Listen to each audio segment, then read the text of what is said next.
I live now in Rhyl in North Wales, and I just love living in a seaside town. Part of the reason we live here is because my partner Ellen came to live in North Wales. She, as a child, went on lots of holidays in North Wales and was determined to live here when she retired. And she had this wonderful idea of living in a little cottage halfway up Snowdon until she found such cottages are incredibly expensive, and B, you get snowed in the winter. And when you're retiring and getting on, and we're both in our 70s now, you think maybe that's not such a good idea.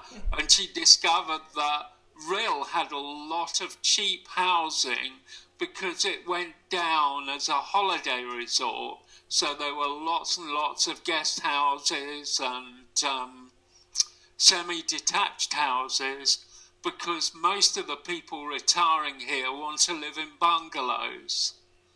So she bought a nice 1930s semi and then invited me to come and live with her.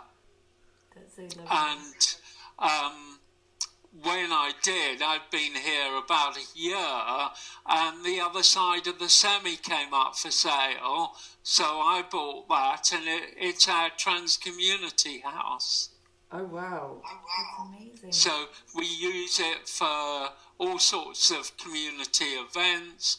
We have our group meetings there if our usual venue isn't available, as occasionally it's not, because we use a conference suite in a big hotel in Llandudno, partly because when we have the conference suite, we have complete control of the area. We have a changing area. We control the bar and the toilet. So there are never any issues about who can do what. We also use it for people who can't be themselves at home, for couples to come and talk quietly about things. We have a little scheme called Try Before You Buy, where somebody who's thinking about transitioning can come and live full time for a week or two and see if they're ready. And we make them go out. Ellen or I take them into town and on various visits to see if they've yet developed the resilience to take any discrimination they get, because often people at the beginning of their journey tend not to be confident and maybe don't look exactly how people want them to, and they're more likely to get noticed. And we've even had people come and say, as one said to me, "Oh, Jenny Ann, it's much too hard being a woman. I'm going to stay a cross-dresser." And then wrote to me later and said they'd been to see their daughter in Egypt, and as they put it, enjoyed being a bloke. So clearly they didn't need to transition. And we also, occasionally, if people have no one to support them after surgery, people come and convalesce, and we've got a room that sort of set up as a convalescing room. And we're very happy for people from the trans community to simply come and have a holiday in North Wales, because we're aware very often people are financially penalised for being trans, and we can offer them somewhere to come and stay for free. That's truly incredible. So it gets used quite a bit, and of course it gives us extra living space.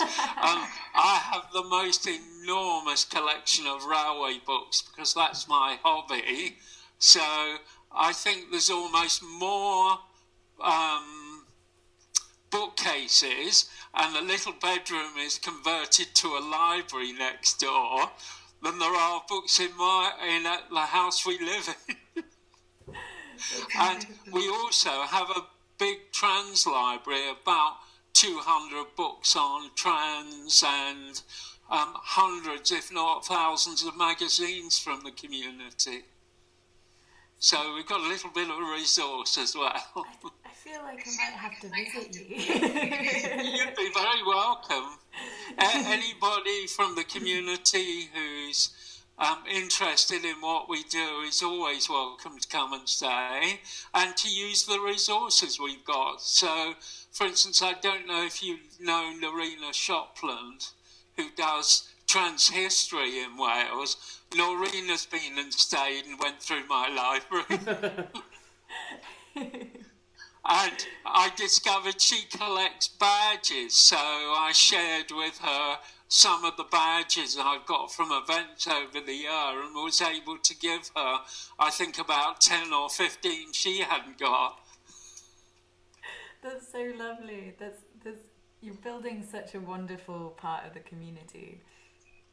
Yeah, because we also try to save stuff from community events and from groups that no longer exist. So we've got some history. And I have a photo resource going back to the 1970s and shows some of the groups that were around in the 70s, 80s and 90s. Amazing. So you're archiving it all. And well, we're trying. We're trying. And here we are trying to do the same for you. Exactly, and that's fine. And I'm very aware we need to keep the history because people like myself who were around in earlier times are unfortunately slowly passing away. Absolutely, and you're capturing such a precious and unique period of time, and that's so valuable. Yes.